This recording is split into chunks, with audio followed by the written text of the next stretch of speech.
Welcome to The How. My name is Alex, and I interview people about their careers in order to help you choose a satisfying career path. In this video, you get to learn from someone who uses their law degree as an entrepreneur. If you have other questions about this career that you want answers to, make sure to click on the link at the end of this video for additional content. If this video is helpful, give it a thumbs up, consider subscribing, and let's get to it.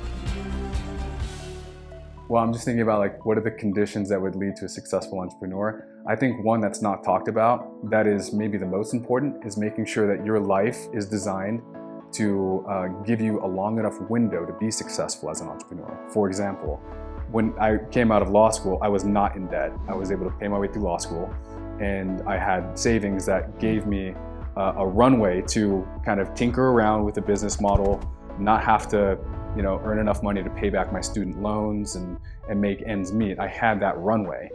And also I had a spouse who was down with the risk, which is huge. I would say that making sure that you've designed your personal life such that you can be successful as an entrepreneur and you can maximize the space in which you would be successful and you can come across those opportunities. Running your own business isn't for everyone. It's just not. And that's not value judgment. For me it works, but for someone else it may not, and they'll be happier and their life will be better as an employee, and that's fine. That's neither superior or inferior, it just is. One of the things, and this may be off on a little tangent, but one of the things I've just noticed, because we've been in business since 2015, is that companies come and go all the time, and that just the ability to survive sometimes is the most important thing. Just making sure you don't die. And that sounds really obvious. Making sure you survive is an enormous skill, I guess.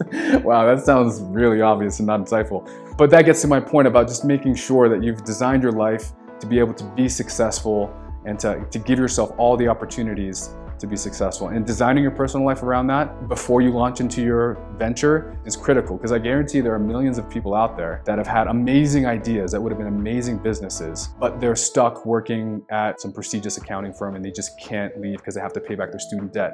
And then 10 years later, they're looking back and now they're 40 years old and thinking, well, I have this whole life now, and unless I make $300,000 a year to sustain that life, I can't risk testing this idea out. Maybe that idea was $1 billion idea, or maybe it wasn't. But the point remains that you have to make sure that your life is organized in a way that you can allow that opportunity to happen and hopefully be successful.